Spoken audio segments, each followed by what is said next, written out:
Native Land Pod is a production of iHeartRadio in partnership with Reason Choice Media.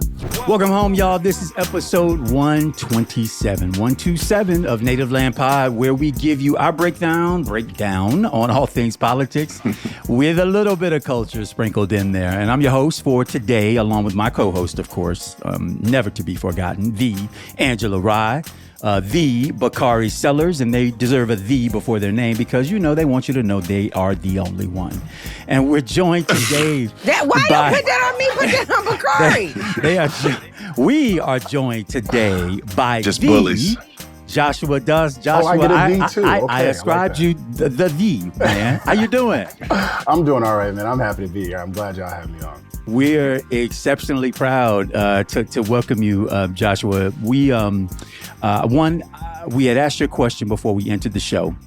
And before I ask you that question, and before all of your new listening public, I want to inform our listeners that Joshua is a viral digital content creator and a poster. Digital.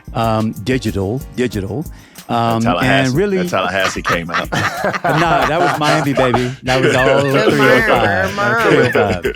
305. And really just all around a brilliant black man. And before he got on, I was like, Joshua, are you single? Because I was trying to make sure I could set y'all up on the listening side in case there was an opening. But it appears that situations, as always, are complicated. You better let him answer that for himself. I was going to let him off completely and just say situations are complicated, you know. No, I mean, like, as I was saying before, you know, I'm in a committed relationship. What were you saying before? He's stuttering. I was just saying I'm in a committed relationship with my Lord and Savior Jesus Christ. Oh. You know, He orders my steps. My steps. I trust in Him with all my heart. You know, lean not on my own understanding, and so that's where I feel like the relationship we should all be in.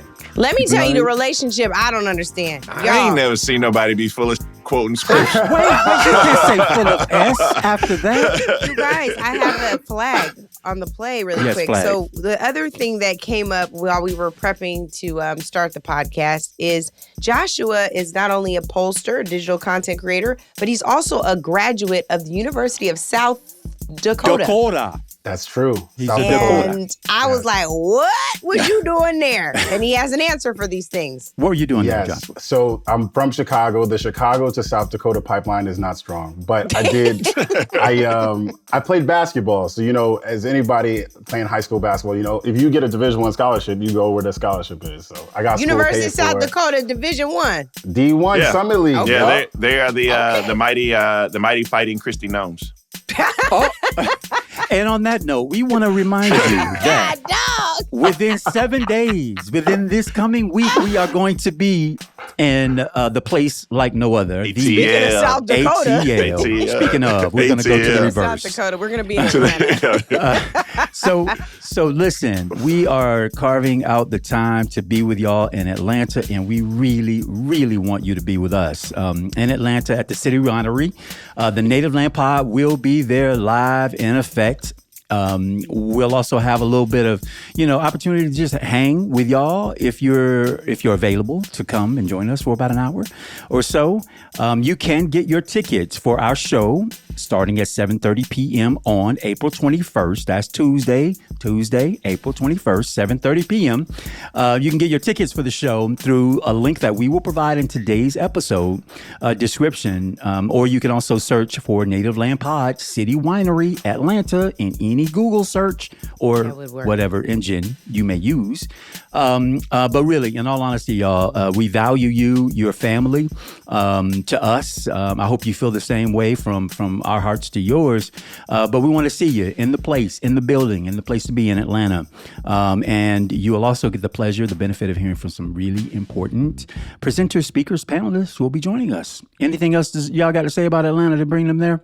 Bakari apparently will be shirtless. Oh no! I thought you guys were going to have a competition. I thought there was a Rattler versus... It's not a competition. There's nothing fam can do That's that would right. be in competition That's right. with Morehouse. That's right. That's precisely right, because we're not on the same wavelength.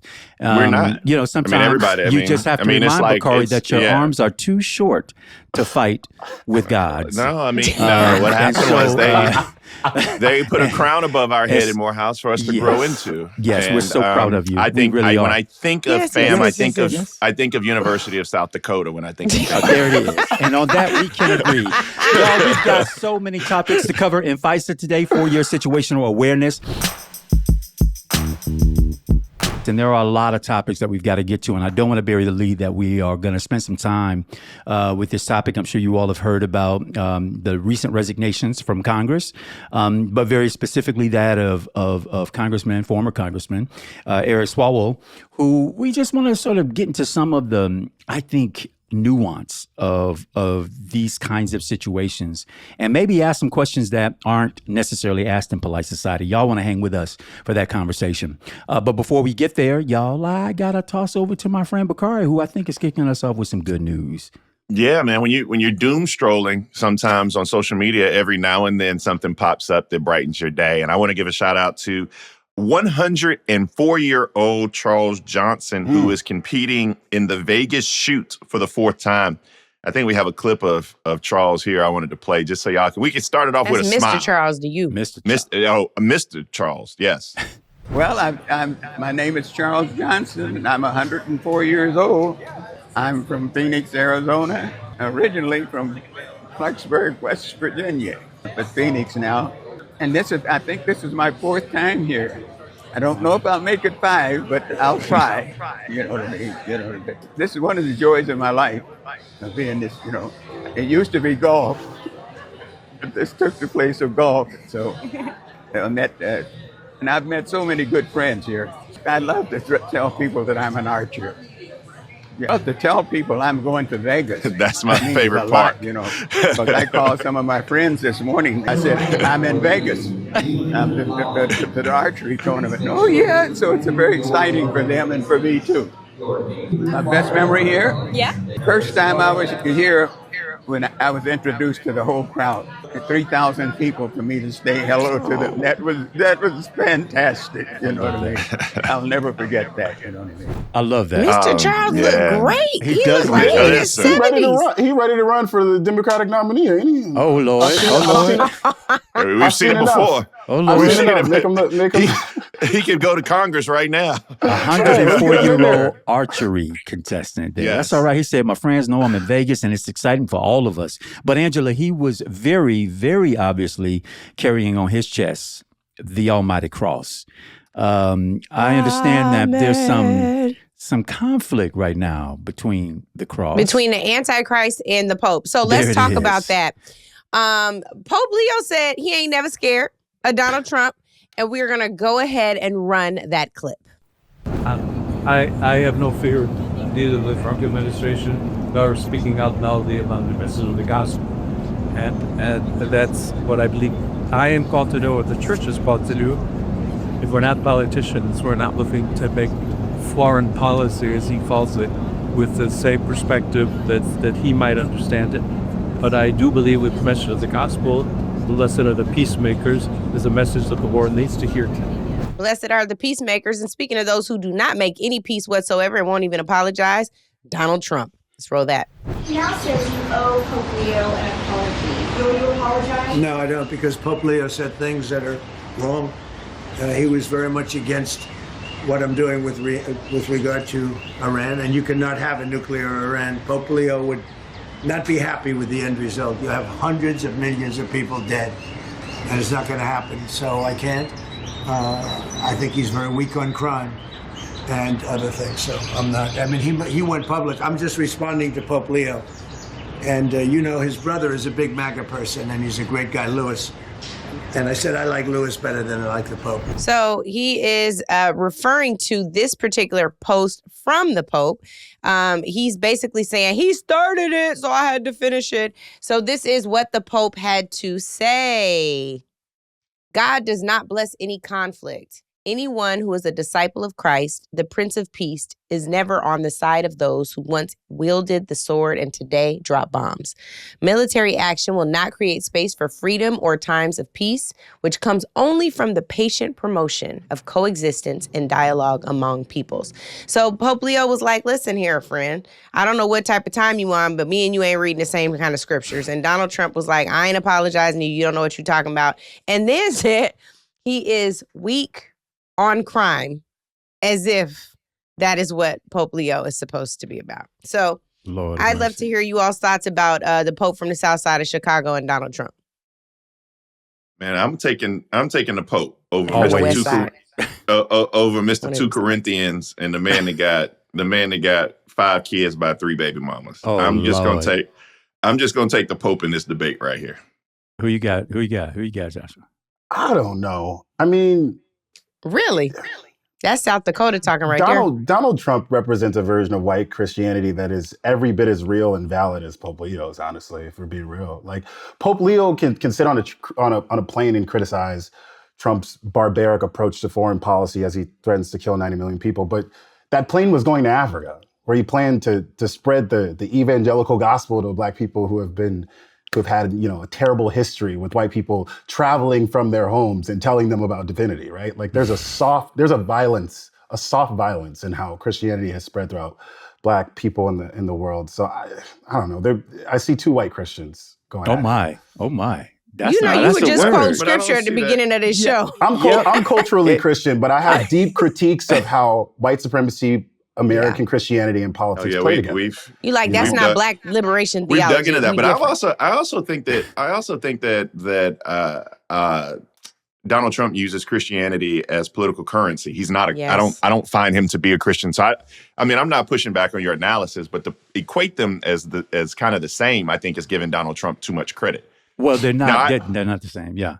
So- I also think it's important to. I mean, all of us are part of institutions, organizations, lives, communities, heritages, vestiges that were born out of really soiled beginnings that we have had to bend and break, and in some cases rebuild to better fit a more humane condition that I think we were born with, were not vested with, that we had to fight back and sort of bend to our will over time. So I understand the historical piece of this, but I don't see the brilliance. I don't see the smarts in this. I don't see, the Pope said he wasn't throwing shade because I ain't going to put shade on the Pope. But he basically said Donald Trump is not going to understand this because I'm not speaking Correct. in ways that he would understand, which is My ways are not your ways. You're very clear, right? You're talking, and then J.D. Vance, who is, I mean, it says he's isn't he still online for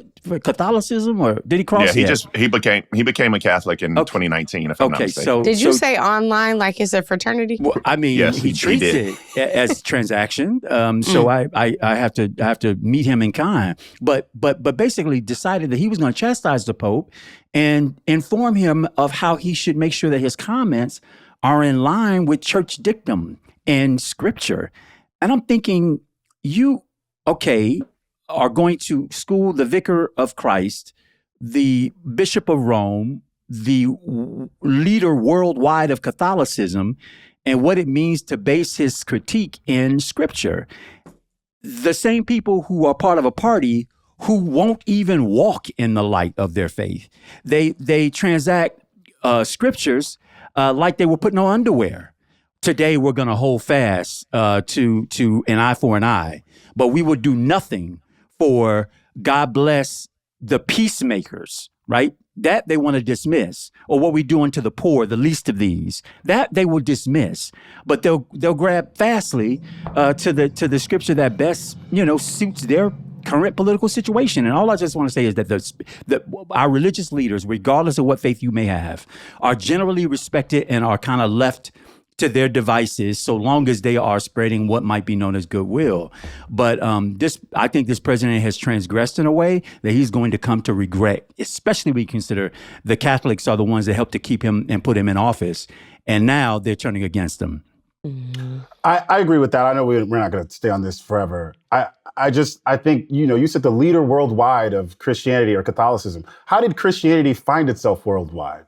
At the tip of a spear most times, right? Like that's true. That's true. The adoption of Christianity has been incredibly violent. And of course, we can have a soft voice Pope Leo, who is from the South Side of Chicago. I'm a Chicagoan, shout out, who can kind of front for a soft introduction to Christianity to people across the world. But we know how Christianity got here in the first place. Right, Donald Trump looks like white American Christianity to me. But he could also be facilitating a different tradition of the church, one that sees, because he's a Southside Chicagoan. Yes, he may present as a white American, but he's folks from Louisiana. And I understand that they also have black roots.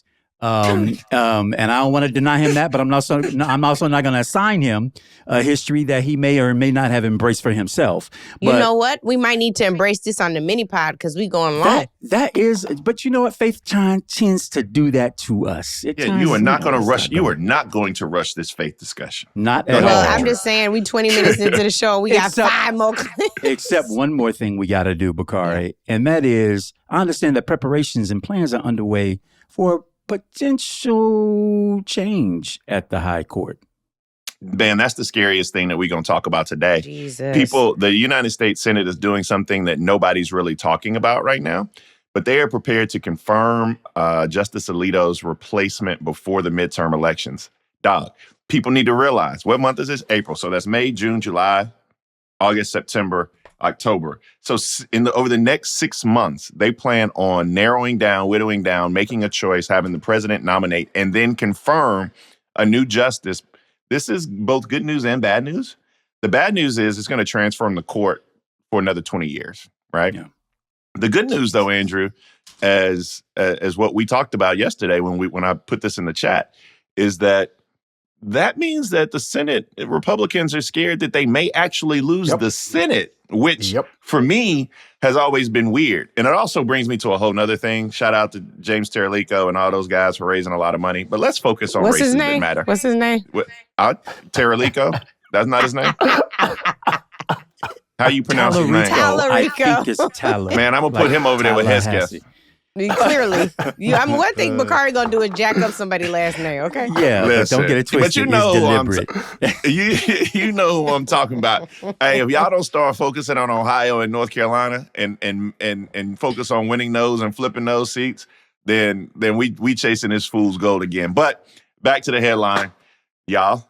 Them courts are important. It's funny. These same Republicans who said Obama could not get a justice confirmed in a whole year plus left in a term.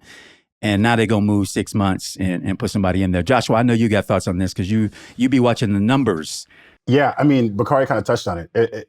I think it's all kind of downhill from Trump's approval rating right now. I really believe if Trump's below 40% on a generic ballot, then it won't take much for any Democratic candidate in North Carolina, Wisconsin, Pennsylvania to achieve more than what their generic ballot would be, which would give us 3 seats. So I heard all of that and just thought they think that we're going to win back the Senate. There it is. Angela. Yes. We often talk about the nation's capital as being the center of the universe, but things happen outside of Washington, D.C., and you don't have to go far from the center of Washington to find real change happening. What do you got? Absolutely. I just want to shout out our good brother and friend, the mayor of Baltimore, who is also newly elected as the president of the African American Mayors Association. He is chiming in with a video about the new record low homicide rate in Baltimore. It is the lowest in 50 years. There were 133 homicides in 2025. And the next lowest year is 1965 with 131. So I want to roll this clip from Brandon from Mayor Scott. Peace, Native Land Pod. It's Mayor Brandon Scott from the great city of Baltimore. Just wanted to update you all on where we stand with our public safety progress in Baltimore. And the truth is that we're continuing the historic progress we've made over these past few years. Over the last 5 years, homicides and shootings have fell in Baltimore by 60%. Homicides fell by plus 30% last year, setting a 50-year low of 133 homicides. And right now, today, through this point in April, we are on pace to beat those numbers from last year. And we're going to do it in a comprehensive way with CVI, community violence intervention, having our police officers focus on guns, the gun traffickers, and the very few people that are committing violence in our city, and making sure that we're investing in our community. Because it's not just shootings and homicides. Robberies are down 14% in Baltimore. Carjackings are down 40% in Baltimore. Burglaries are down. And the comprehensive way that we are attacking this disease of gun violence is something that we're going to continue to do. Peace. Thank you so much, Brandon, for sending that video in. And we do congratulate you on all of the lowering of the crime rates. One thing that he texted to me that I think is important to mention is he says in 2005, under then Mayor O'Malley, the city had 269 homicides and arrested more than 93,000 people. Under Brandon, in 2025, again, 133 homicides with 17,000 arrests, significantly fewer arrests and less homicides. So thank you all so much to Darth Vader, who's breathing in the microphone. Shout out to you. You have the floor back. I think that's Andrew. No, I'm floored. I'm floored at those numbers. I mean, reference O'Malley's arrest numbers one more time and then Brandon's, please. I mean, Mayor Scott's. Oh, okay. Let me go back to my screen again. So O'Malley, 269 homicides. This was in 2005 with 93,000 arrests. That's pretty substantial compared to the number of homicides. And then 133 homicides under Brandon with 17,000 arrests. Joshua, you know the numbers, but that's like an 80% or so decrease in the arrest. I mean, that's incredible. I got to tell you, as a mayor who focused also on reducing crime when I was the mayor of the city of Tallahassee, that stuff is not hard. I mean, it's not easy. It's painstaking work. It is, the time commitment and you scratching your head and turning over the plan and writing a new one and adjusting and trying to convince yourself to stay with it, give it time, let it breathe, while the paper's writing editorials left and right about what you aren't or are not doing, right or wrong. I just want to salute the mayor because that's real work. I know he doesn't do it by himself, but it certainly starts with leadership. So hats off to you and your community colleagues who work with you to make that happen. Can I just say real quick, too, not only is he not doing it by himself, he's doing it under a Trump administration, a federal government that's going to be taking away the things that help reduce violent crime, right? Like the social and economic determinants of crime have been proven. When you take away SNAP benefits and Medicare and Medicaid, like crime rates usually go up. So his declining crime rate during this time period is twice as impressive. That's very true. Also, I mean, let's be clear. So people want to know, I mean, it's not, you don't just reduce crime by, blinking twice or saying you're going to do it, right? Or, it's the holistic approach that he's taking to reducing crime. It's making sure you have summer work programs. It's making sure that you have after school programs. It's making sure you have things like midnight basketball. It's making sure that you have things like job opportunities for people. Because when people are broke, they commit crime, right? I mean, they gonna make them ends meet. You just don't want them to meet in your house, right? And so it's all the things that he's doing that we have been talking about so long. And he's doing it in collaboration. I love how Josh pointed out the fact that he's doing it without the cooperation of Donald Trump, but he is doing it with the cooperation of somebody in Annapolis, in Westmore, who is putting in place, and they're working as a tandem, because for a long period of time, the folk on Fox News would always use Baltimore as this bastion of white hyper criminality, right? You black folk can't get right. It's a blue city, blah, blah, blah, blah, blah. And then now we're seeing this, and they are quiet as a church mouse pissing on cotton. And you can't hear them say nothing about the good work that Brandon's doing. So thank you for lifting them up, Madam Angela. I try. Hear, hear. I keep referencing Joshua in the numbers. I hope I said in his intro that he's also on the leadership team there at Hit Strategies, which many of us know as a leading polling firm servicing all communities, but I have to say, with particular note, polling blacks and getting pretty accurate, dead-on target numbers around how we're feeling, what we're thinking, how we're voting, what excites us and what doesn't excite us. So, Brandon, I know we've got a topic from you coming up. Will you be able to dig in and envelop some of that for our listeners? But before we get there, I understand Angela, I think it is. Bakari. Oh, no, Bakari, I'm sorry. That the Department of Justice, since the ousting of Pamela Bondi, it still hasn't changed its stripes. It's still doing some real racist throwback stuff. Yeah, I mean, but the racism they doing is kind of okay by me because they not hiding it. I like my racists to be out front, overt, right? Overt, like Put it on the don't shirt. be You no, don't sit your don't be Uncle no- Ruckus. don't be no quiet racist. I want you to be loud with it. So Todd Blanche and the boys over there at the Justice Department, they've decided that they're going to vacate the seditious conspiracy convictions of the Oath Keepers and Proud Boys in major January 6 cases. I don't know if you all truly understand. Like, I have a theory about this that I'll just share with you quickly, like the top line of it. But America's always had a problem, and we ended up here because we never punished the Confederates, right? And after the Civil War, we let traitors roam free without any punishment. Then, they do Jim Crow, right? Then, they are January 6th. Now they're in the White House. And I just say that we've never punished Confederates, and we still ain't doing it today.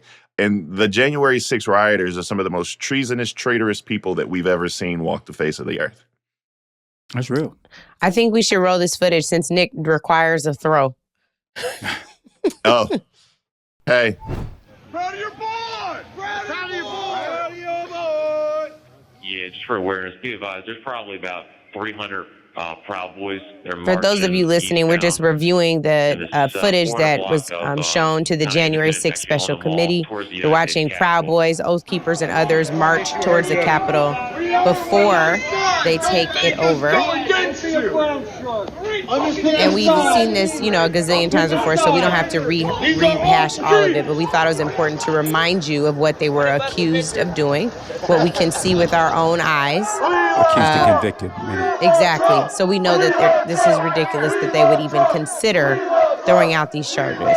So Can I also just... there's that. I think we can go ahead and cut it, Nick. Yeah, you can go ahead and cut it. But one quick thing is, like, you can't tell me that there was no element of racism involved in January 6th when people were literally running through the Capitol with the Confederate flag.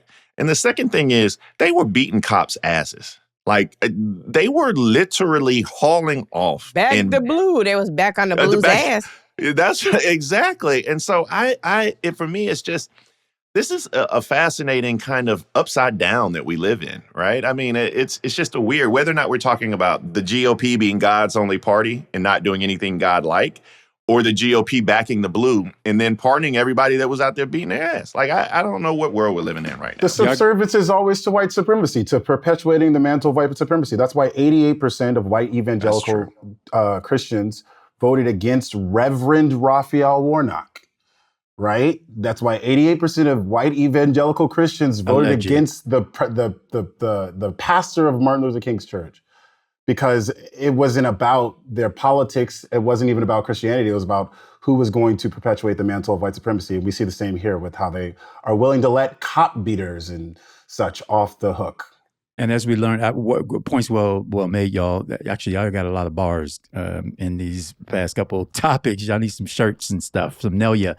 Look at what I got on now. Look at my shirt.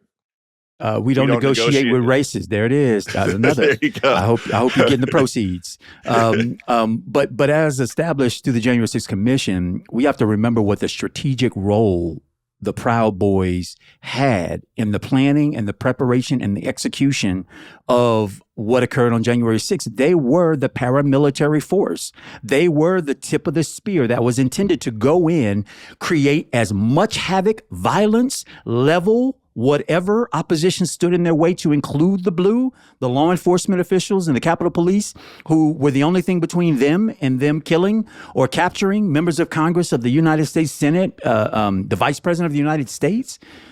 They were there strategically for the purpose of playing the role of the force. They were the force to make that mission be as successful as it was. And to see this administration, again, going to great lengths to be apologists for the white supremacy that they've ushered in. And I got to tell you, y'all, you got to check out this New Yorker article about Nick Fuentes and his whole crew, because if we think this is age appropriated and not deeply ingrained in the body of these people, such that young people, kids, 18-year-olds, 16-year-olds, 14-year-olds are taking on these ideas in this romanticized view of what America once was, and they refer to themselves as the natives of this land.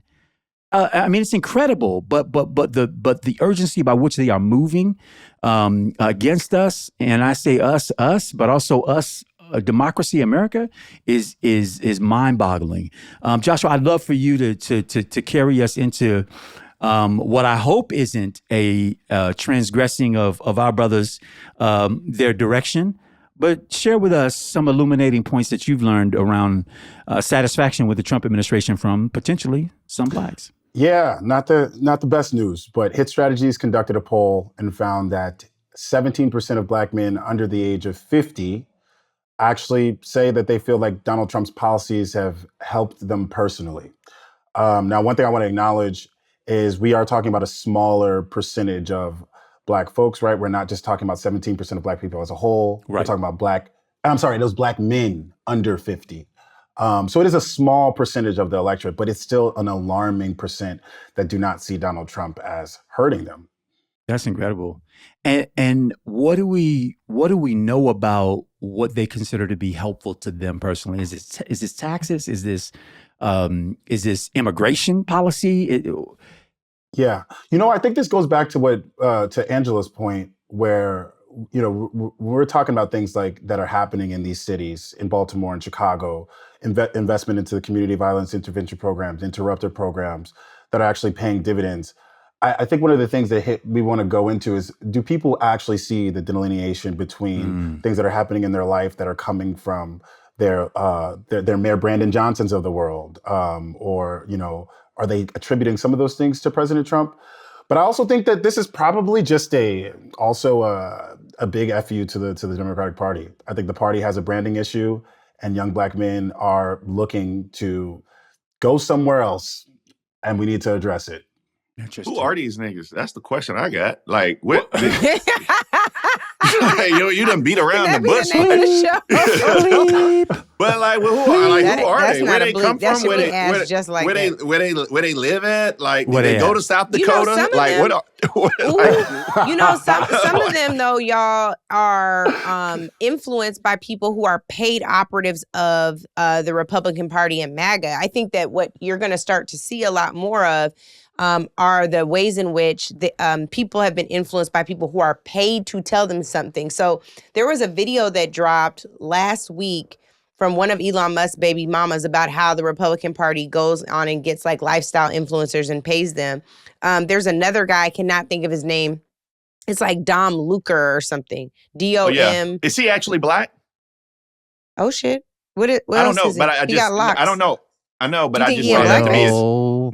I saw that to be his Abby. I didn't know if that was really. He's been on air at Fox. Now, could he have appeared on air on Fox as AI? Perhaps. But he's literally getting dragged right now by people who are talking about how much money he gets paid per post. Like, he gets paid $6,000 for a retweet, $15,000 for an original post, etc. So he's been getting amplified on Twitter. He shows how much money he's made on Twitter in the last year, and it's almost $300,000 just engaging in this way. Yeah, we need to really pull that stuff. But my point in saying that is, there are people who think they are being influenced by free thinkers when free thinkers are, in fact, paid actors, right? Yeah. And not disclosing that they are paid influencers, because you can circumvent the rules if the campaign pays a strategy firm and then the strategy firm pays these people as subcontractors. They don't have to disclose it in a certain way. I hope the law changes around that. But for now, we know that Twitter is, an abyss.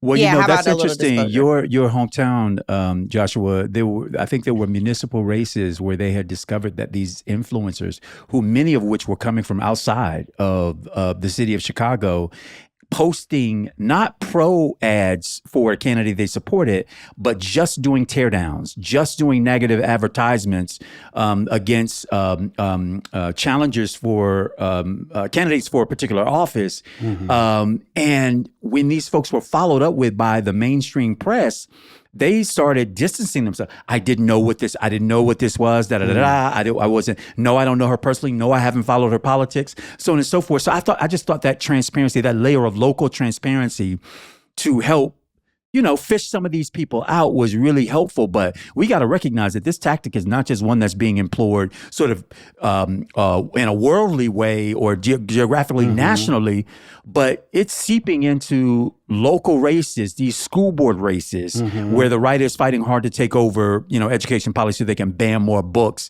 and ban educating of Black history.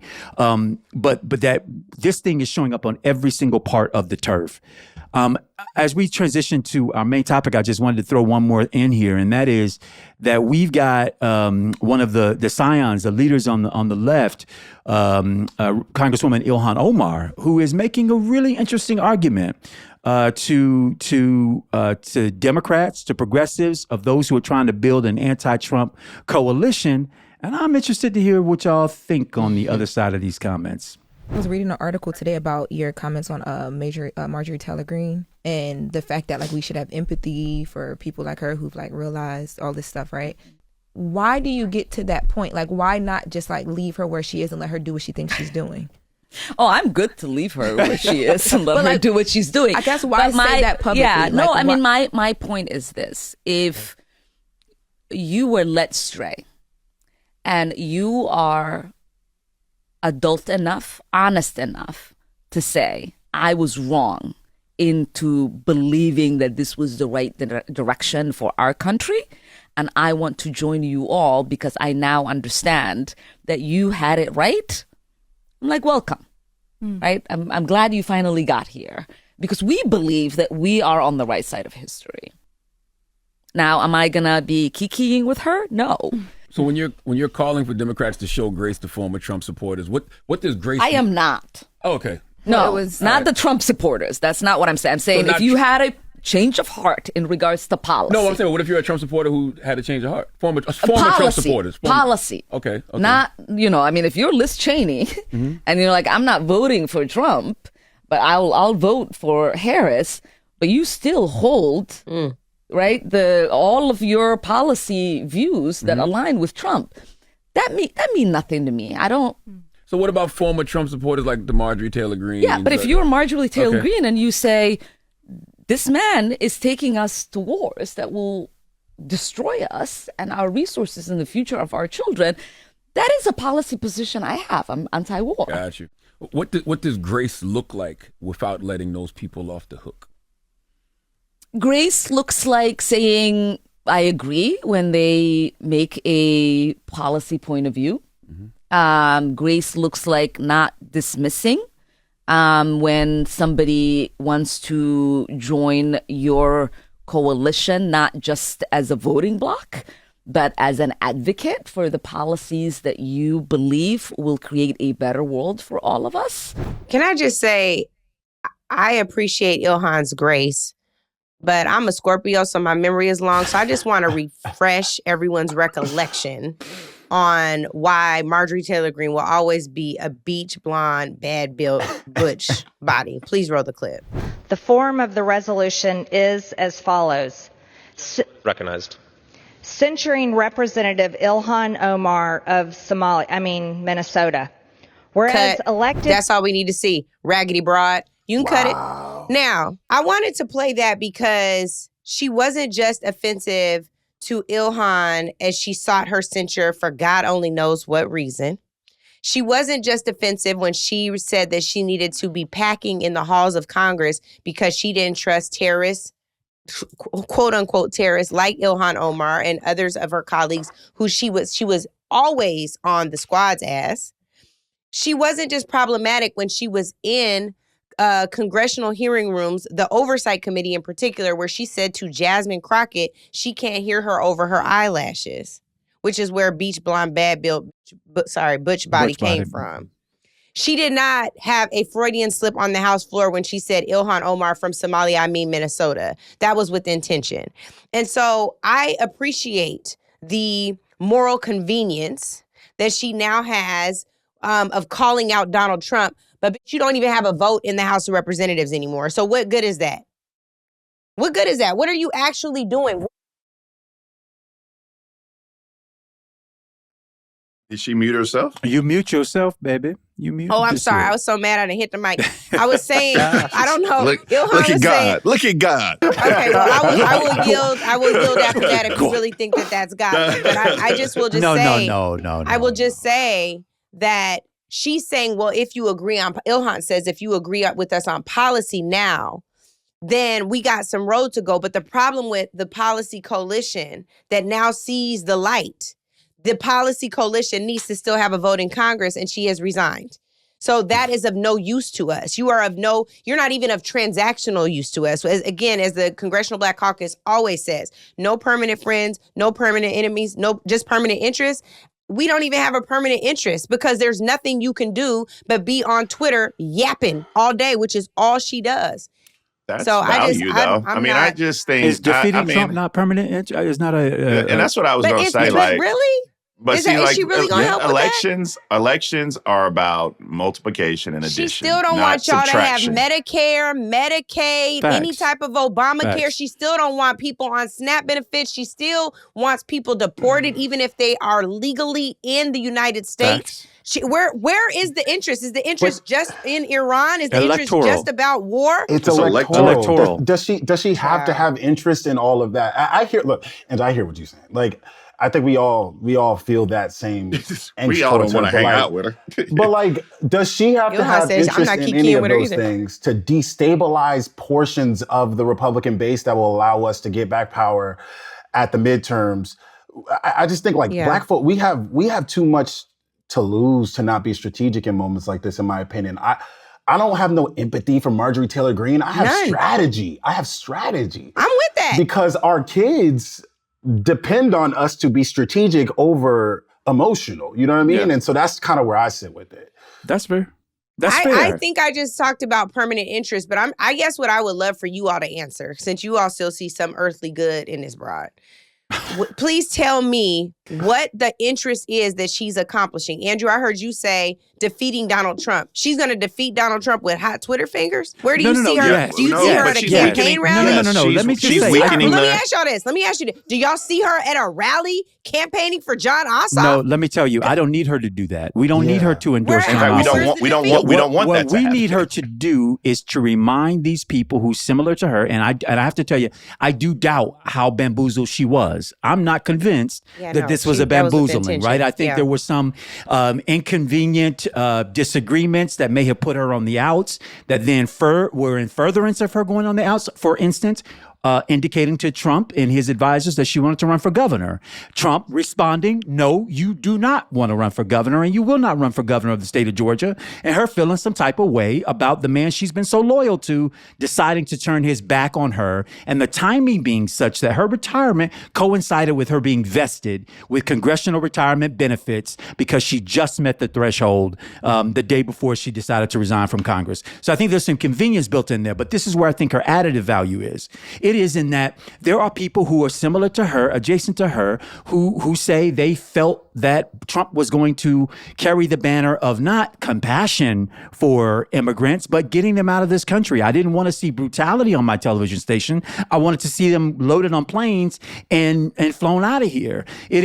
I expected to see America first, and that's not what we got because he's an internationalist and is taking U.S. dollars and spending them elsewhere. So she can go out and carry a message that she's deeply steeped in, that she has credibility on, with people who we need credible messengers to be in front of to do one thing, as far as I'm concerned, because I don't think they can be counted on to vote for Democrats. No. But those who do, go forth and do great things. I think they can be counted on to stay home. To destabilize. To sit it out. I think to say, I'm not weaken the base. We got to weaken the base. I mean, you got to. And I think you got to remember how we then come up the center and win.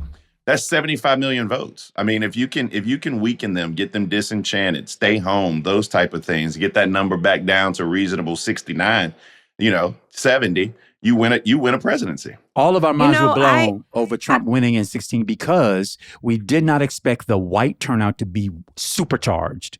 And he supercharged a base of white voters who did not show up before, who all of a sudden showed up at the polls. Non-college educated white voters, which is what Marjorie Taylor Greene's whole influence is in these white non-college educated voters that didn't participate in politics, and now they do, and they may be feeling a little politically homeless. As you said, all we need to do is just destabilize them. I guess it's hard for me to argue for to encourage people to stay home. I would rather people be informed and do the right thing. And I think what's frustrating to me in this particular moment is if you put do a pros and cons list, if Marjorie Taylor Greene's pros and cons list was right here on the policy she supports, she is 99.8% aligned with the GOP that is still MAGA based. And so I just don't trust that she is actually going to do the work of our interests that y'all are hoping she does. She's not going to advance our interests.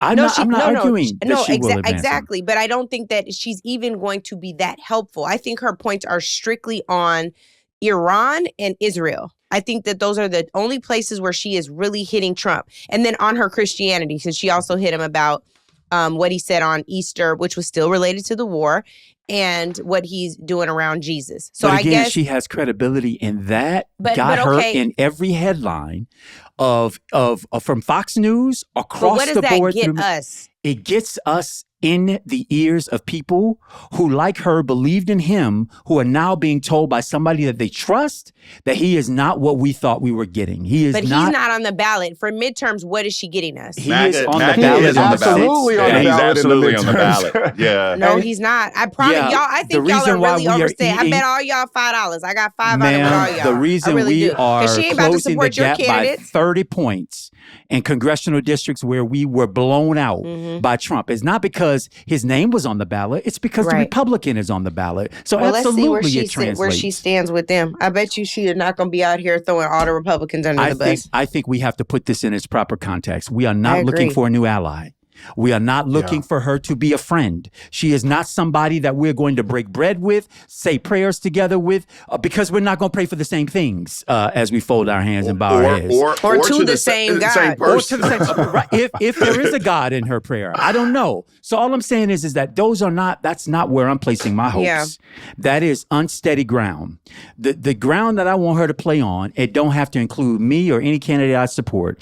It just needs to be to her people, to their people who need to be reminded that they've been bamboozled, quote, quote, quote. I don't really know. But if they believe it enough that they say there's no sense in going back out and putting these people back in office because they're not going to do what they promised us in the first place. And I hear your point, Angela, about not wanting to have people sit home, but we're talking about elections here. They not only want us not to not sit home, we go out and vote, and then they still want to take our shit away. Of course. They want to steal our stuff. But I don't want to be like them. No, we're not being like them. We're saying, you know what? If you can't go in there and do the right thing, then sit your ass at home.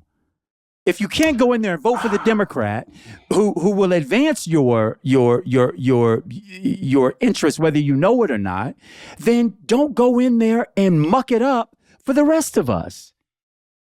Yeah. I do agree with Angela in the sense of even in having this conversation, there is a part of me, maybe it's an older version of me that is uncomfortable publicly talking about a strategy to demobilize voters. And they're doing the demobilizing. I know. I 100% agree with you. I just want to make space for what Angela's saying. I hate that. I hate that I'm here. I don't like being here. You know, I think it is just out of my deep longing to undo some of the damage that Donald Trump has done to our communities, that I can say something like that on the Native Land podcast. So I hear you, Angela. I hear what you're saying too. I think that's fair. And, I wish that maybe this should have been a mini pod topic too, but I wish that we're at a place where it's like every vote counts. You have the right to have your vote counted. And while I'm arguing that for you, you're working actively, as Andrew just said, to keep us in a position where we can't even get an ID. We can't even prove that we're citizens, can't even prove that this is our last name. And they have the SAVE Act on the Senate floor, wavering that I understand exactly what you're saying. But to me, I never want to embody the type of power that has oppressed us and so many other people for so long. I want us to, embody a different type of power, one that's rooted in love. But and the it's difference is, Angela, is they have agency in deciding whether they want to go to the polls or not. It is not a system operating to suppress their vote. It is that they have made the decision that this isn't working out for me. These candidates who I have traditionally supported, and I will not over my dead body vote for a Democrat, I'm going to choose to sit this out. By the way, I will tell you, if we were dealing with a more sophisticated voter base, I would say what I have done before. I have gone to the polls, I have gotten my ballot, I have signed my name, and then I pushed through that machine a ballot with no vote, no choice, and the race that I was allowed to vote in on that particular ballot. And that's because I didn't want to mess up my voting record of having perfect attendance and going and voting and being part of that process simply because I didn't like the choices that I had in the particular race. It's almost the same equivalent. You will have me on the polls as having gone and voted, but I will not have made a single choice in the race in which I was able to choose. And by the way, that's legal in the process. You do not have to make a choice. Andrew Gillum would have been a great choice for mayor of Tallahassee. You should have cast the ballot for him. Shut the hell up. Guys, we are moving speedily before over to our topic that we wanted to spend just a little bit of time on. And that is, we've seen in the last this last week, if you will, at least in one case, and that's Eric Swalwell, the congressman from Northern California, who announced his resignation from the United States Congress. In the other instance, Tony Gonzalez, for months, the representative from Southern Texas, who had admitted to having had an affair with his assistant who worked on his staff, an assistant who later went on to die by suicide. His case had been out there for 4 months. Add the next sentence, because I think that deserves some context. She died by suicide by setting herself on fire. True statement. But Mr. Gonzalez was not, however, up to this point urged on by the Republican leadership to vacate his seat, despite the fact that the allegations levied against him were similar in some instances to Eric Swalwell. There is, of course, the instance of Corey Mills, Republican from Florida, who has domestic violence, open incidences that are recorded against him down in Florida, and has been under pressure and is now under ethics investigation by the Ethics Committee of the United States Congress. And tangential to this, and I would say it's only tangential to these instances of sexual abuse allegations, in the sense that Sheila Sherfilis McCormick, who is a Democrat from the state of Florida, my area, who actually took the seat vacated in the untimely passing of Alcee Hastings, who held that seat prior to her, but is a member of Congress and is accused of having stole $5 million of FEMA disaster funds, and made hundreds, I understand, up to this point, documented campaign finance mistakes or fraud claims in her reports. But the reason why I said she's tangential to this is because it appears that the only way you can get the Republican leadership in Congress to move one of these bad players out of the Congress is if you can take down a Democrat at the same time as they lose a Republican. And this point has been made well by many members of Congress. But in the case of Eric Swalwell, where these cases of now 5 at the time of our recording, claims of sexual abuse and rape allegations have been made against him. We've seen in some of the news coverage, the comment being sort of very, I think irresponsibly thrown out there that this has been a bad kept open secret in Washington for some time, his behavior. And it really, I think, alarmed a number of us and causes us to ask the question, and I think it's manyfold sets of questions of what is the dynamic of a relationship between a boss and a subordinate, right? And dealing with folks or having an affair with people who are on your staff or alleged to. What's the dynamic of people in power in the rape culture that tends to, I think in some cases, engulf them. And then I think there is the question around how we as a society deal with these allegations. And before there is process, there is conclusion and then action on the conclusions that we draw. And I have particular issue with this, which I'd love to get into after I hear from my colleagues here. But y'all, I know I didn't completely lay all of it out, but I think enough is there for us to respond.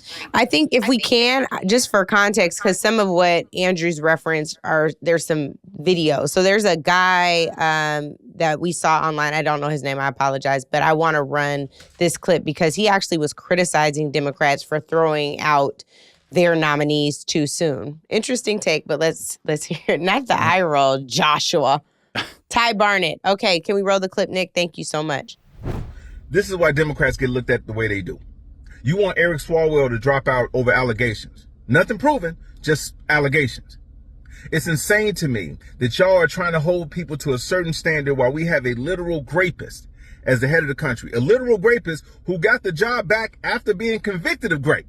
He got convicted and then was sworn in later. He got convicted of 34 felonies and was sworn in later. We have Brett Kavanaugh, who had allegations during his confirmation hearing and got the job of Supreme Court Justice, lifelong appointment, who actually helped the convicted rapist get back in power.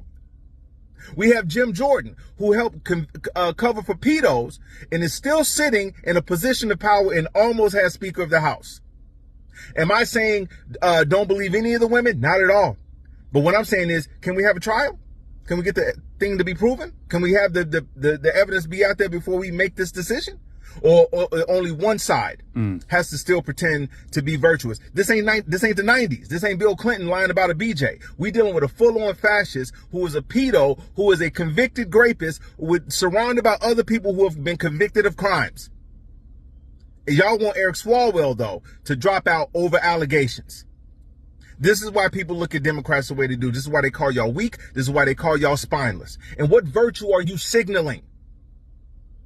Joe Biden had none of these scandals. None of them. You wanted him going after one debate. One. It was bad. Kamala Harris had none of these scandals. Yet, you still didn't want her in power. So what is it you're looking for? Let me tell you something real quick before I get it, just so you know how we could probably cut it here. Let's hear it. I was traveling last week. There's a lady working at the ticket counter, airport. And I said to her, yeah, I'm just having a hard time believing that we have a pedo in office. A pedo. Oh, it's a pedo. She said, it's a pedo. Well, how does that affect your life? Driving me nuts. I was like, how does it affect my life that the head of the country is a pedo and protecting other pedos? She said, yeah. How does that affect your everyday life? That conversation is still fucking with me today. And the fact that y'all are asking Eric Swalwell to drop out over allegations, when we got average citizens that are telling me I shouldn't give a fuck that the head of the country is a suspected pedo protecting other pedos, make it make sense. Okay, so just really quickly here, I want to make sure that I'm fair to this brother in saying he put this video out before the allegations, the latest allegations against Eric Swalwell in the Beverly Hills hotel room came out. Not that it would change his position. Right. I'm happy to respond to this, but I'm also happy to yield. And if y'all want to roll the other clip of the allegations, we can, or we can wait. It's up to y'all. Please respond. Yeah. I think this is some of the dumbest shit I've ever heard in my life. And the reason for that is, I don't ever want us to be holding ourselves to the same standard as Donald Trump. Right. I don't, when I was growing up, people asked us what we wanted to be when we grew up. And one of the things that some kids would say is the president of the United States. He has made a mockery of the highest office of the land, number one. I don't want to encourage kids. We tell kids all the time, cheaters never win. And we're watching this man win over and over again, electorally beating the criminal justice system when we have brothers incarcerated, sisters incarcerated, who are sitting behind bars for stuff they didn't even do. You know, we talked about Sheila. I don't think she should be serving in Congress, but this woman is facing 53 years in prison for something Donald Trump did over and over and over again. So I don't want us to say, like, this is the gold star standard. Let us turn our eyes to people who have clear moral corruptibility and turn our eyes away from that and just, hold our nose and do the thing. that's in our interest. And I can't say that somebody with all these allegations who's done all these things is in my best interest. Or even the fact when he was like, what the woman said, what does that have to do with you? I don't want someone who turns a blind eye to crime, who's violating the emoluments clause, who calls people, human beings, rapists and drug dealers whom he does not know, who is sending people all over the world, whether they are legal, have legal status here or not. I don't want us to aspire to that. That's my issue. And so for me, should there be more due process?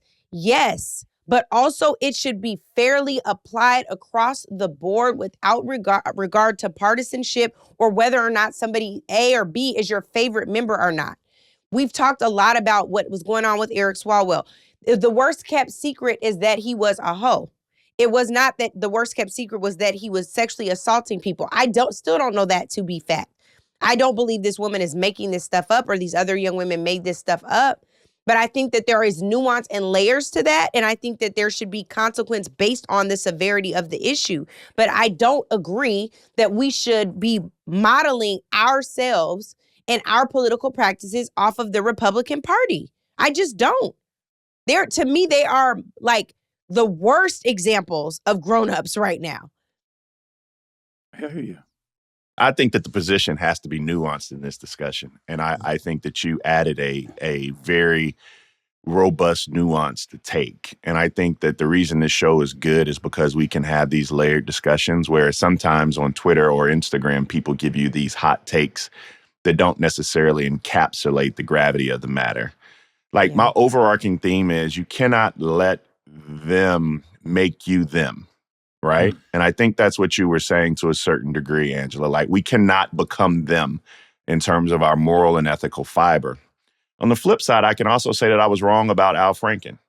I think I was a part of that growing chorus that said that Al Franken should resign. That was punny. That he should resign because of a picture that was taken. I mean, Al Franken should probably this day, hopefully he would have retired because of his age, but we know that's not the case, still be in the United States Senate.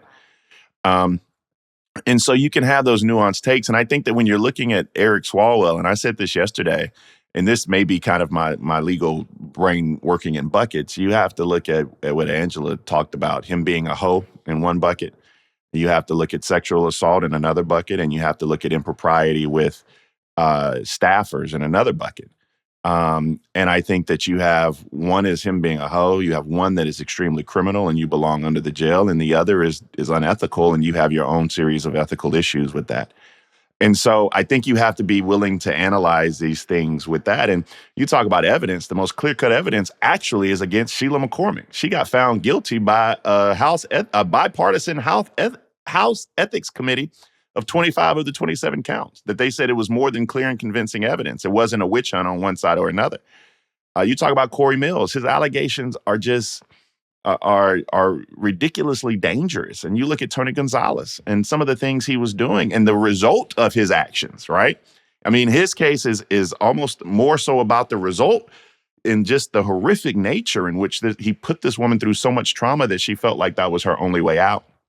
And then Eric Swalwell is apparently somebody that none of us really knew, if those allegations are born to be true. Now, politically, nobody's going to go out here and practice a unilateral disarmament. Like, ain't nobody just going. It's too close in the halls of power. If you think, for people listening, if you think this isn't about power at the end of the day, it's about power, and even more simply, it's about math. Like Mike Johnson and Hakeem Jeffries are in a room together looking at each other, counting votes. It is about math. And so you got two, we got two, we not unilaterally disarming, kick them out. To include who is sick this week. Yeah. So, I mean, I just think that we have to be really nuanced. And I think that Angela's point, I would like to combine her point and mine as kind of top themes, which is like, don't let them make you them. But also, we deserve more of our elected officials, which I got a lot out of what Angela said. Joshua, what you got? Yeah, I mean, I won't say too much. I think the point that you made, Angela, don't let them make us them was the point that I was agreeing with a little bit earlier as well when we were talking about putting out a message that would purposefully demobilize people to vote. Like, I'm sensitive to that. I don't want to be that guy. I do think that the weakest part of his video, the weakest part of his argument was when he was making the Republican comparisons. I want to just like clearly state that I think that any position that says, look, they did it, so we should either do it or halt on, criticizing somebody when they do it, I'm never going to agree with that. There's one small part of what he said that I'm not saying I agree with, but I am sensitive to, and I want to think more about, which is, at what point do allegations become the gospel's truth, right? And the reason why, this is a tough thing to say coming out of the Me Too era, where, the headline is believe women. And I want to do that. We all want to start to do that. That wasn't the headline. No, we don't. Let's be clear. That's not the headline. The headline was believe all women. Oh, believe Which all is women. Worse. Yes. Well, where I'm going with this is the one thing that brings me as a Black man back to is like the suite of abhorrent allegations against Black men coming from white women throughout history that like were not even, there was no room to question them, and have had enormous ramifications in our community and our psyche and our relationship with this country. And so I understand that his video was made before some video evidence came out. And at the only part of his video that I felt a little bit of, that I want to think more about is, at what point do we say the allegations absolutely mean that you must step down, or absolutely mean that you are not the person that could represent me? Right. I think that is worth some discourse as well. Can I just say this one thing? On top of what you just said about some of the allegations historically, this is why I got in trouble for it, and still do to this day, never say believe all women. I don't believe all women. It is what it is. I have a friend from preschool incarcerated right now for an accusation of rape that he did not do, but because people believed all women. You can go back to, since we're talking about the Bible today, you can go back to the book of Genesis, where Joseph ran out of his cloak from Potiphar's wife, child, okay? Because she accused him of some stuff. So I don't believe all women either, but I do think we should be figuring out, if we're giving people passes, not around sexual assault, but if, going back to this video, if we're giving people passes, what is permissible for a Democratic Party to give their potential candidates passes for? What are the things you turn a blind eye to? Do you turn a blind eye towards anything? Do you give someone pass? Do you give someone grace? We got grace for Marjorie Taylor Greene. So do we have grace for these people who have been carrying the right banner for policy that actually serves and meets the needs of our people? I don't know. It's to your point, Josh, I'm going to start saying that. Like, I got to think about this some more, but this is where I'm at in this moment. I think that it's worthy of a conversation to say, what is the spectrum of grace that we give, particularly for people running for office or in elected office? And then where do we say, no, we draw the line here? What is the line that we draw? We know it should be different. Can I ask you a question? If I could just weigh it on the topic broadly, which is to say, to your question, Angela, and I think that he hit on this in his video as he compared how Republicans tend to deal with their crises, forgetting the enumerating of what those crises may be, but how they generally perform or deal with it, and how Democrats perform or deal with our crises. And I gotta say, that resonated with me. Yeah. First off, if your fight is taking place in the arena of politics, please don't ever count on your political party to be your clutch, got your back, ride with you like 4 flat tires. Absolutely not on the Democratic side. Hook, line, sinker, period after that. They're not going to. And the body politic, frankly, for the players in the arena are really not about that. They are about harm reduction to themselves, when I say harm reduction, as well as electability, re-electability, and not to put in any way, shape, or form compromise their access or their welding of power, period, enough said. But I will say the party as a whole does not have an appetite for a full-throated and full-throttled defense. And again, I'm stepping outside of this the context of the sexual abuse allegations, and just dealing just more broadly with their appetite for the disdainful, whatever that might look like. The other thing I'll say about this is that my belief about believe all women is believe all women enough to investigate the allegations. Is what we ought to say is the ... Correct. Because nowhere, and I'll say this from my own experience, it is a hill to climb plus some to deal with someone levying an allegation against you before you've ever had an opportunity to speak for yourself or to defend yourself, to say what your experience has been. And I believe people are entitled to that, but I will make an exception. I think that serving in public office is a privilege and a responsibility. I don't know that defending that perch is a defense that should be mounted from a political office. You may make the decision in the interest of the people for whom you've been elected to serve that's what that I Swalwell will said, be too much of a distraction to what I've been elected and sent here to do than to fight this fight while I also stand as your elected best representative voice for our district. So the normal rules may not apply. And in fact, I think in a lot of cases don't apply for elected officials, that the kind of grace that we want extended to us will follow us through our aspirations into the next office, as well as the maintaining of the office that we hold. And then finally, I'll just say on this, and I'll give it to you, Bakari, it is that the belief that we can become judge, jury, executioner off of the claims of one, because as we all say, there are three sides: yours, theirs, and the truth.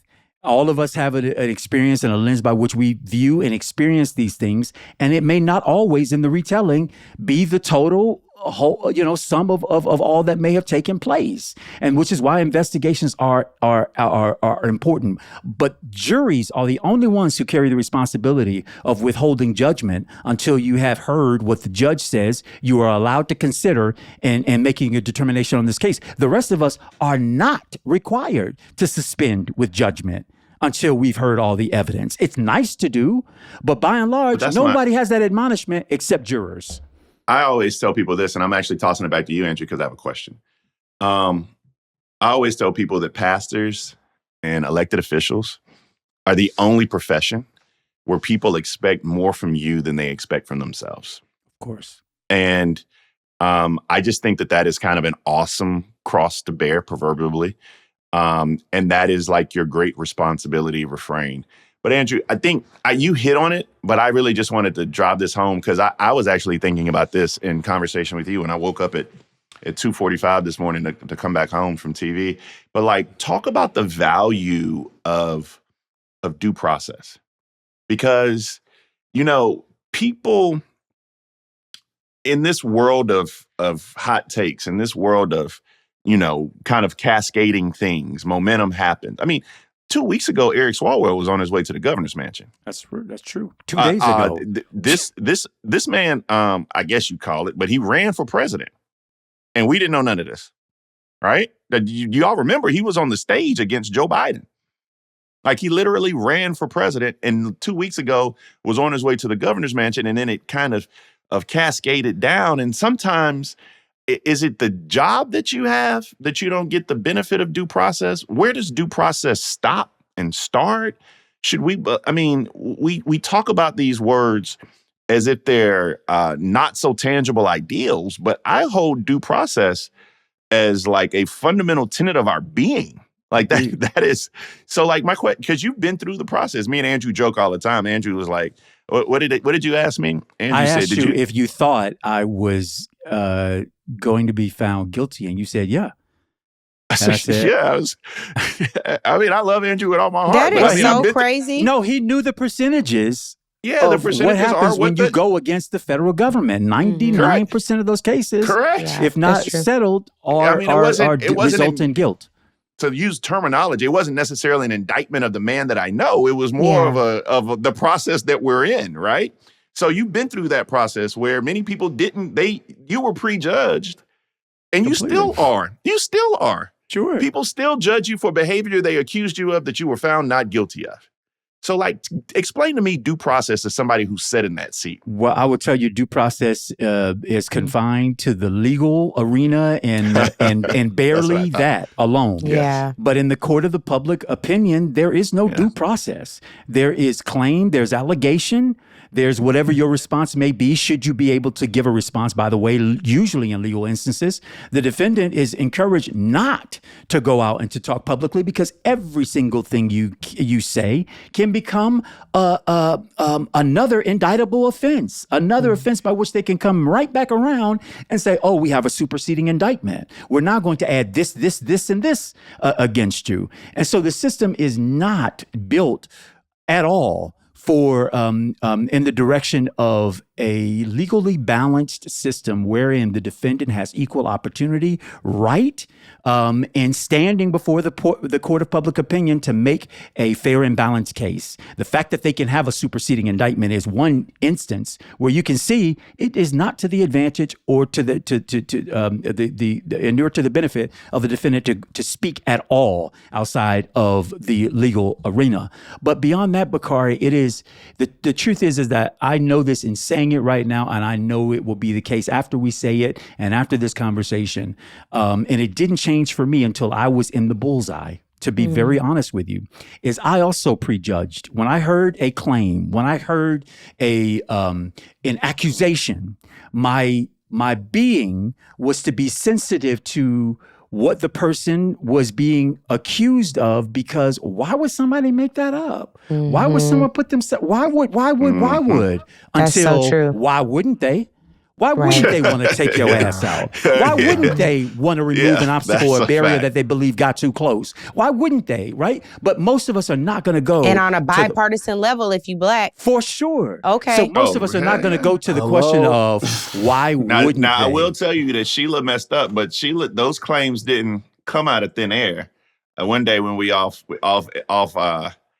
air, I'll tell you where them things. No, Democrats. Her fight was with Democrats. Her fight was with Democrats. Her fights were with Democrats seat. And people, and they were going to be in the same district. And so there were Democrats who wanted to go ahead and take her out. By the way, does not let her off of whatever illegal activity she may or may not have done. 53 years. She should be on probation or something. She's a whole damn con artist. But if there were a takeaway, for instance, if I were jumping forward to my CTA, it really would be that we owe it to ourselves and to the people out there who are accused and are leveled for things, and we don't have the picture in front of us. And certainly in instances where the picture is supposed to become, supposed to come forward, over the course of a process, that we not just have grace, but put yourself in the position that if these things were being leveled against me, and to my heart of hearts, I believe that I did not do the thing that they are saying that I did, that you would wait until this process plays itself out so you can learn a little bit more, know a little bit more before you jump on that train when that train hasn't even been interrogated. We haven't had a chance to put to the accusation a question. We have only been able to absorb what the accusation has been. And I'm not saying these folks are out there lying. I'm simply saying there ought to be a process that is observed that will allow us to know more fully and completely the story. The reason people give up and say, you know what, I'm going to plead, is because they know the mountain that they are going to have to climb if they're asking you, me, and everybody else to withhold judgment until you learn more of what the situation has to offer. I was waiting on that answer. Thank you, AG. And I wasn't trying to get too personal, but I was like, if there's somebody who can answer this question, it's you. Mm-hmm. It's real, and the truth is that sometimes you won't, unless you're in the crosshairs, it may never occur to you that judgment shouldn't be yours right now. Maybe what ought to be yours is curiosity and inquisition about what has come forth. And if that puts you on the wrong side of women's liberation, it shouldn't, because we should say, yes, they ought to be believed enough that that their claims are investigated and saw through their logical conclusion. Not that they are dismissed with, which has been the normal habit of the system, which is to say, but you put yourself in the situation. And what did you do? And what were you wearing? And why would you show up to somebody's place? All that stuff used to be the stuff that disarmed and quite frankly, embarrassed and whipped women and claimants into submission because they knew that the system as built was not going to make way for their truth. We should make way for their truth. I want to put an exclamation mark on something you said too, as you were talking, AG, like you for a black for a black man to ask the court of public opinion to at least wait until we get to the due process and to the system that can discover truth.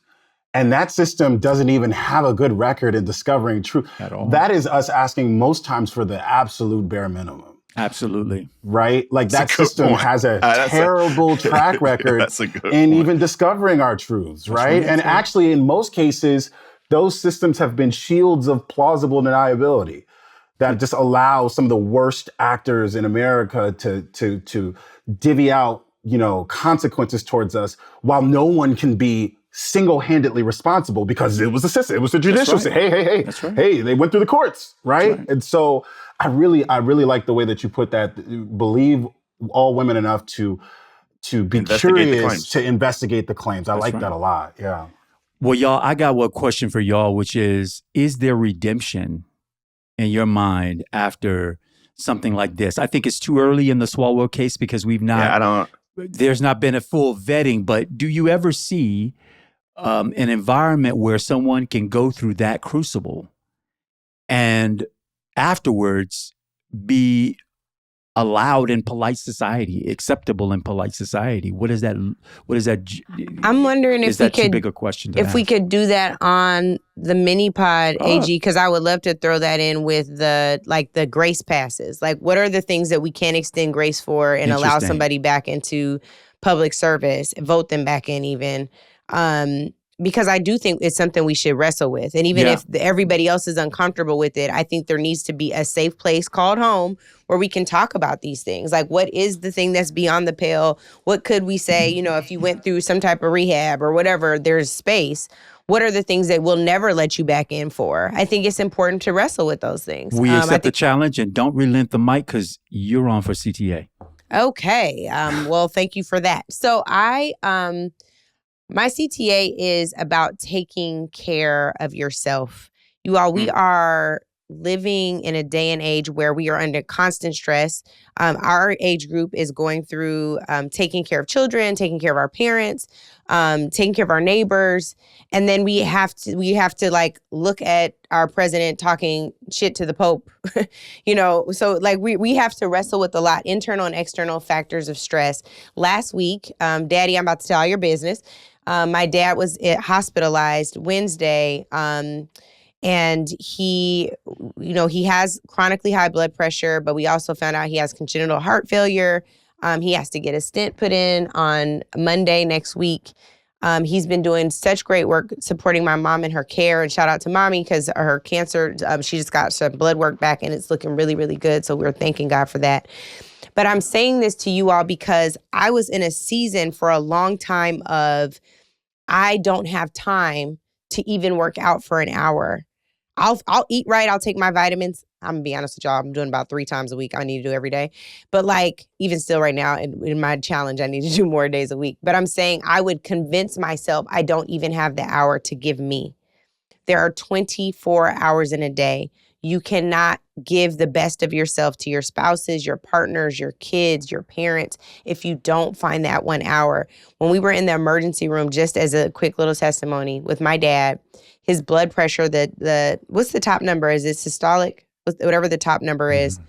Systolic or diastolic. Yeah. Yes. So his systolic number was 231. I put on a meditation app for 9 minutes and that top number dropped from 231 to 192. And 192 is still too high, but in the emergency room, you're about to get your blood pressure medicine. It's a little bit better. What I'm saying is just 9 minutes. Yeah. If you're dealing with high blood pressure, just 20 minutes of walking, 30 minutes, something. I got my little peddler thing underneath. I don't know if y'all saw me. I was doing like that. I was pedaling under the desk. And now I'm like, I'm in the 90-day challenge. Let's go. Y'all can join me at day 80 or whatever day I'm on, 75. I just want you to do something to take care of yourselves and being committed to it.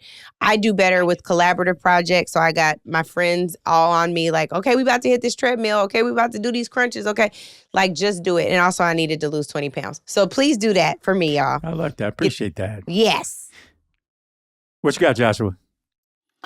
I'll go. I'll say do things that scare you. Do things that make you nervous. Do things that intimidate you. I'm going to shamelessly plug myself here. I just gave the keynote at the Harvard Kennedy School, the Black Policy Conference. And, most of my speech was about Black political power, the research that we had done at Hit Strategies to disaggregate and psychographically segment the Black voters. And I was nervous, man. I was real, I was a little intimidated, and I think it went well. And I've gotten some good reviews, and I've been saying that to myself since. Do the things that scare you. You don't run away from them. So yeah, I love that. Bakari don't get nervous no more. He just show up and show out. That's Put on it. some Young Jeezy and show out. I got a video that I wanted to play from my oldest baby girl right here, Nick. If you can put it up for us. She looks like her mother. Yo, yeah, that's just like her mother.